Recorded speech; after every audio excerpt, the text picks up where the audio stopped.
Hi everybody, it's me, Jessica Lahore, and we're back with another JESS Talk. That's right, and this talk is all about rejection. Everybody's favorite knock at the door rejection, and rejection of all kinds. Now, before we get into this week's episode, as usual, so that I don't feel rejected, make sure you subscribe to my channel, hit the bell for notifications, and what's that third one? What is it? Oh yeah, go stream us. JESS Talks are streaming on all platforms. Okay, rejection. Let's get into it. Attention the whore, attention the whore, attention the whore, attention. Here I am walking down the street, seeing all the boys trying to take a peek. Shorts pulled up and chest out right. Come on, boys, just take a bite. Look but don't touch, spin it round and round. Whew, this is a big topic to talk about, rejection. This is like an umbrella term to what? This could be rejection of your family, rejection from a religion, rejection from a job, rejection from a show or a gig opportunity, rejection from a lover, rejection for sex, rejection from your makeup, rejection from your makeup. There are so many possibilities. And so I was like, oh, wow, where are we going to start with this? Let's just start with how awful it feels. Rejection is something that even the strongest people feel a little jab to when they are rejected, okay? Ego kind of gets in the way a little bit. Whether that is in whatever setting, the ego gets in the way, and that's why you feel rejection. You feel that idea. It's not just like the action of it happening. You say, oh, I was rejected, and you feel a certain way because you were rejected. Whether that is great amounts of rejection or just like, that sucked. Like, yeah, it doesn't feel good, but let's carry on with life. And there's so many in-betweens. You do have those exaggerated moments. I was rejected. This feels like the end of the world. Nothing can compare. This is the worst day of my life. Everything around me is crumbling. The world's about to end. I can't believe this happened. There's that level. Like trauma for life. Then you have like the, oh, God, that sucked. But easily can wake up the next day and it's not a big deal. And everything in between. Everyone's experiences with rejection are very different. Everyone handles rejection very differently, and I think that's important to recognize, that everyone can feel a certain type of emotion, and you don't have to explain why you're feeling it because it can be just either obvious or just the way you interpreted it, but ultimately, rejection is going to happen, and let people feel and do what they need to do to move on. Now, if it is causing that person harm, or if like they're handling it in a way that is bad, unhealthy, dangerous, then please make sure you're taking care of the people around you and yourselves and that you're not going down those routes. Let's talk about rejection from family. I think that this is the one that hurts the most to me. Rejection from family, I didn't even realize as I continue to get older, which I like to say a lot on these JESS Talks, you realize stings in different ways.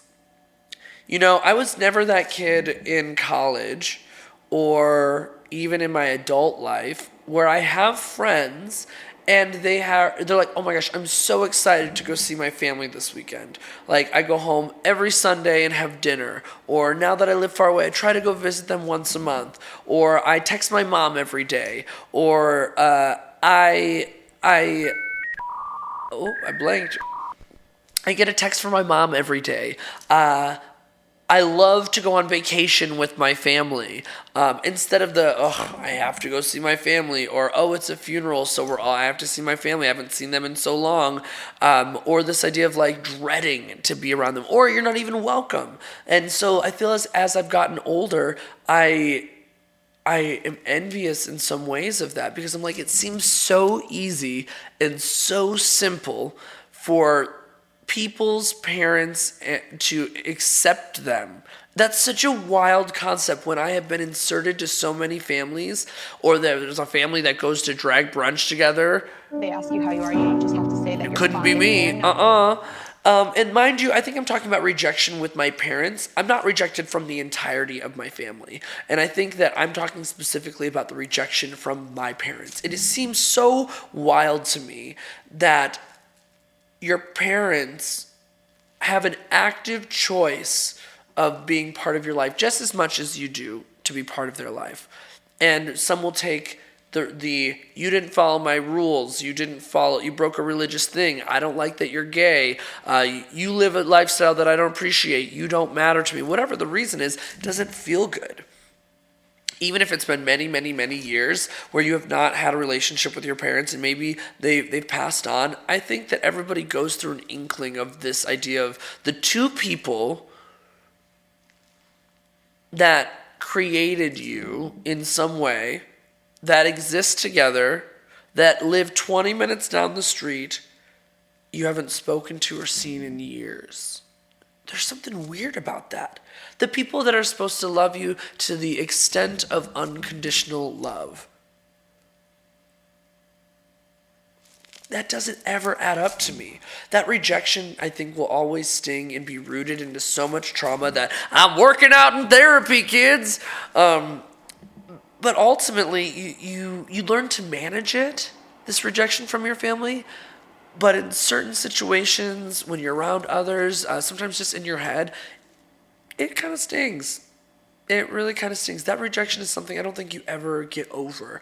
You just, even if they're the worst parent, it's not necessarily wishing that parent was your parent, but that idea of having a positive parent and influence is really what I'm leaning on. The idea that a positive, loving, unconditional, caring, in your best interest, you can confide in, that you can be vulnerable in, that will make sure that you always have food in front of you or a place to live or do their best to make you happy exists. Wild to me. Non-judgmental. It's weird when they're, my mom's my best friend. My grandma is my best friend. And there are some people that are so close to their grandparents even and have that same rejection. Whoever that figure is for you is really what I'm getting at. How many times am I going to say that on this? Just talk. So then let's talk about the second one. Religious rejection doesn't really bother me very much. I feel like if I really wanted to dress like a straight, I could go dress like a straight and go to church and feel safe and whatnot. But every time I've gone into a church, I've gone in with my nails, wearing bright colors, being a little bit more femme. Have I gone in full drag? No. And I've been really appreciative that I've never had instances. I've never had full rejection from the church. I've just been told I will be rejected. I've never had people outside of people on the streets or random people that are protesting a drag show that are like, you're going to go to hell, bad, gay is bad. Nobody has come up to me and made that argument so direct to me to make me feel that I was rejected. I feel like I can go into a church if I wanted to. I feel like I can practice religion if I wanted to. And I know many queer religious people or people of faith. And I think it's just all what you handle. So that one's not a big one for me, personally. I know people that are really impacted, that they've made religion their entire life and their mindset, their goals, they've done everything right, and then this thing happens, and then they're rejected from the church. And it's that place of belonging. Rejection is that place of belonging. I feel like I fit here. I'm good for this. And this could work. I'm feeling real confident. And then, no. Let's see. Rejection from sex. Let's talk about that. You're hitting on somebody. They're not into you. You're flirting with somebody, but they're not getting the message. Maybe there's not an interest. It's just not matching up. Rejection from sex can sting in ways that are, again, about the ego, where you might feel real good that day. You're like, well, I look great. I feel sexy. I feel like I'm wearing the right outfit. I've got the right energy. And then boom, they're like, no, it's not going to happen. And although you are respectful, of course, when somebody says no to you, inside you're like, well, is it me? Is it something that I said? Is it the way I look? Is it that I'm not attractive or sexy? And that's where that ego gets in. And so some people don't really focus on that. And I think I've been in both situations where I've been like, hey, you want to hook up? I'll just suck your dick. And they're like, hey, no, thank you. Really not interested. And I was like, oh, okay, great. And then I go to the next person. I'm like, hey, can I suck your dick? But I think rejection in terms of sex from people that you have an emotional connection with hits a little different. That's where you start to think about a lot of those things. Is something wrong? Did I do something? Am I not sexy enough? This could be with a partner. Maybe this is with somebody that you're friends with benefits with, or somebody that you've regularly hooked up with. Maybe this is a friend that you've decided to get sexual with, and now you're getting in your head about it, or it didn't work out. Whatever the reason is, I think that emotional connection for sexual rejection is, and yeah, it stings, but ultimately I think for me, it's one of those like, oh God, that hurts. Like, why? Like, this could be so hot together. And then I realized it's just not a big deal. Wake up or go get pizza. Oh God, when you're rejected from sex, go get fast food. Oh my gosh, nothing cures rejection from sex than a little bit of a wank and some Chiba Hut, okay? All of and then you put on some crappy, done. What sex? What rejection? Easy fix. So that one does have a cure. Highly recommend. Rejection from a job. This was really hard for me. When I put my entire being into something, my blood, sweat, and tears into an organization, into a position, into a group, into my job, into something that I love, it really hurts for a long time for me. And this is where I hold grudges. I don't hold grudges anywhere in my life, but I will hold subconsciously a grudge to some of the experiences I've had with job rejection, not drag gig rejection, but job rejection. When I was in college, for example, I invested myself into the Intermountain affiliate of college and university residence halls. IACUR. Also invested myself in the International Association for College and University Residence Halls. NUCUR. What did you call me? These all sound like venereal diseases. We say it all the time. But I was in charge of being on the board of directors for helping to recruit new schools, and we got to this moment we were up for re-election, and I decided to go for a different position and then go for the one I didn't get that one, so I went for this next one. I didn't get that one. I went for this third one, the one that I was originally in, and I didn't get that one. Everybody voted. All my friends, all the people voted no. And I was crushed. I remember not being able to keep it together because they came out, and my mentor, Kyle, who I would consider one of the greatest people in my life and in my existence, Kyle Oldham, came out and told me the news, and I went back to the room because I immediately started bawling. I was so let down that I went and I cried and I bawled, and when I look at it now, it wasn't a big deal, but it was one of those moments where I felt like it was the end of the world. Like, I wanted it so bad. I wanted to be part of this experience. I felt like I did a good job to be a part of this experience. And I never went back. I finished out my last year begrudgingly, bit my tongue when it came down to it. But it hurt. My mentor came and hugged me. We explained it's going to be okay. Obviously, I'm fine now, but I will never forget it. That was really hard rejection in terms of a job. Over COVID times, I wasn't one of the people that did unemployment. I immediately was like, I need to go find a job, and went and got a job at Target. While I was at Target, which I did not enjoy very much, but while I was at this job at Target, I was trying to find other places of work. I was like, this is a sign that I need to retire from drag, and I need to use my degree and go get a big kid job. I'm a big kid now. What I was saying at the time. This is a big kid job, but just very different. Office job, a 9 to 5. And I had to manipulate my resume because I had 7 years of drag experience. So instead of being like, I host a drag show, in charge of coordinating and organizing 10 to 15 events per month. Like, you have to quantitate it in a resume to make it seem more appealing.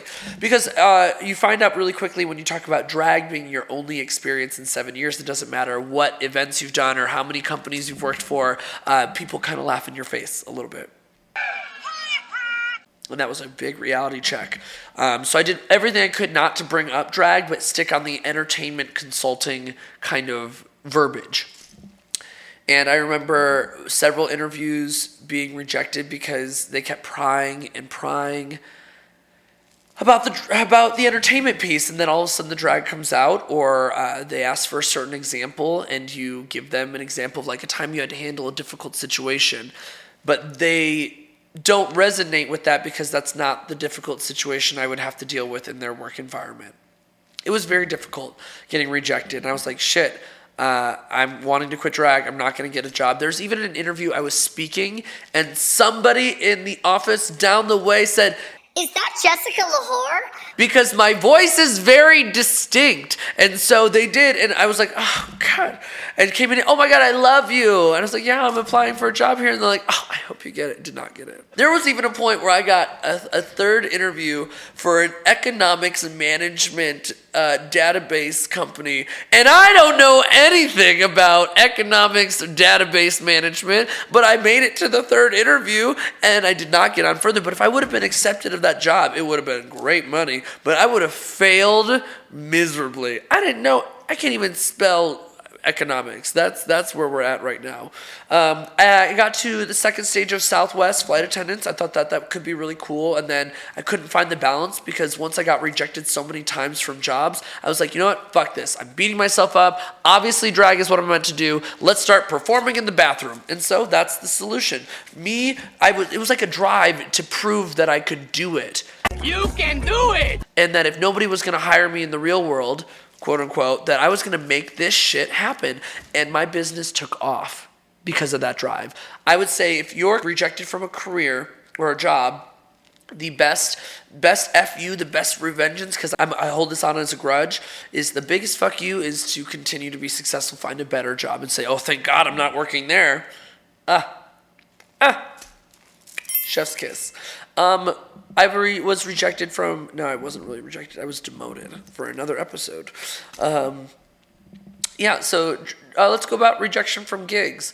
Rejection from gigs, I think now, when I was younger in the drag scene, I think I took it more personally.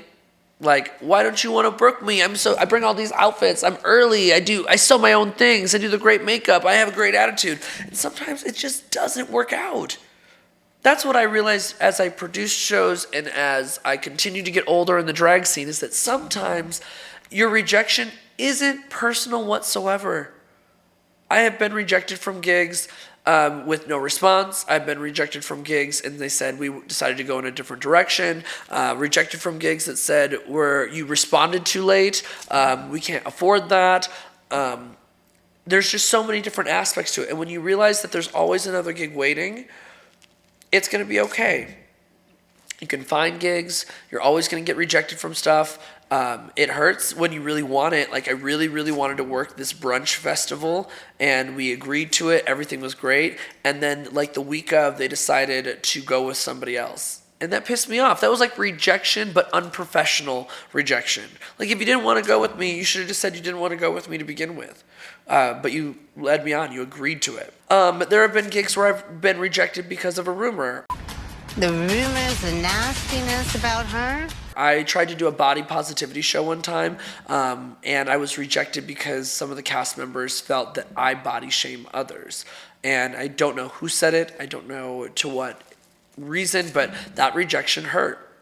I really wanted to donate my time, my talents, to something that I care about, something that I incorporate into my life, and I was rejected from that. I was rejected from a community group on Facebook for all artists in Colorado, burlesque entertainers, drag, and I went to request access to it. I was denied, messaged the administration, and they said, too many of the folks in this group feel as though you don't belong in this group.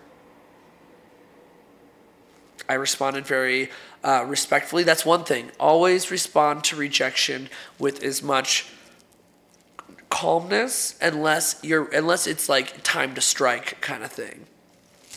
I say thank you so much. I would love any feedback to know what I can do to improve to make others feel more comfortable, or to know if there's any opportunities in the future or whatever. But sometimes, like with that brunch gig, I'm like, why did you book me? You have to stand up for yourself with rejection. You're rejected, but there's a moment where you should stand up for yourself and realize that it is okay to speak your mind, and it's always okay to speak your mind, but in a different tone, and be like, call out that shit. Call it out. Name them. Name them. Well, what you did was ridiculous. Name them. Not having. Name 'em. Yeah, so that would be rejection with gigs. Don't take it personally. Sometimes people are busy, they're going through shit. Sometimes they just don't want to book you. Sometimes you're not what they're looking for. Handle rejection knowing that there's another opportunity available and you did all you could to get that booking, period. Move on. Don't harp on it. Same thing with rejection from Drag Race, or if you audition for something. Yeah, it sucks, but what are you going to do? Sit in the suckery, or just keep going on with life, and maybe the next time it won't suck? I don't know. That's what I got to say. I keep doing this. Like, yeah, hello. Rejection because you're a drag queen and they don't want to date someone that's drag, someone that's femme. That is really hard. You're like, I'm literally being who I am. Drag is like your job, but you're so obsessed with that you want nothing to do with me. Make it make sense. The fuck? Who you think you are? You're insecure. You're insecure. You should always date a drag queen. We're very fun. My makeup has rejected me many times, and I wish I had the solution to it, but there was one time I was in New York, and it was so hot, and I couldn't even transfer the makeup. It just moved with the sponge, and I couldn't get it to stick on my face until I cooled off. I was like, yeah, it was impossible. Sometimes my eyes reject my makeup all the time, and I have no idea why. We've been having some good eye days lately, so knock on wood. Sometimes my dick rejects me, and it pops out, and I untuck, or my ball slips. I don't know why.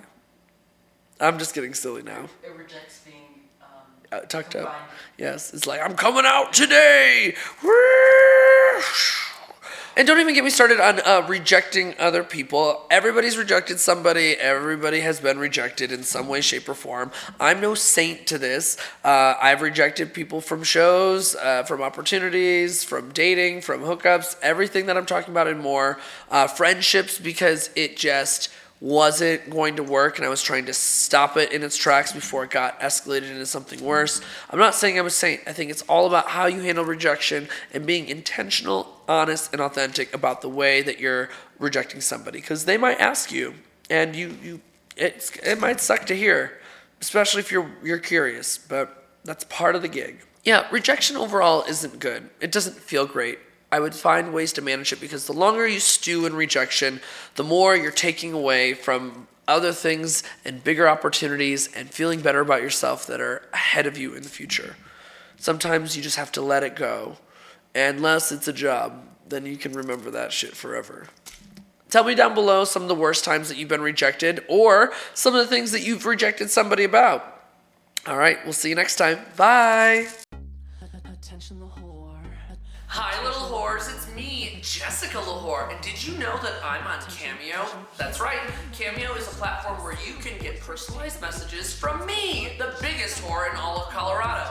Whether it be a birthday sing-along, a bar mitzvah, a congratulations on your new job, a congratulations you didn't get pregnant, I'm your whore for the message. So follow the link below, click it, and book your next Cameo to surprise your best friend, your grandma, your family member, or any other little Lahore fan out there. Come on, book them now.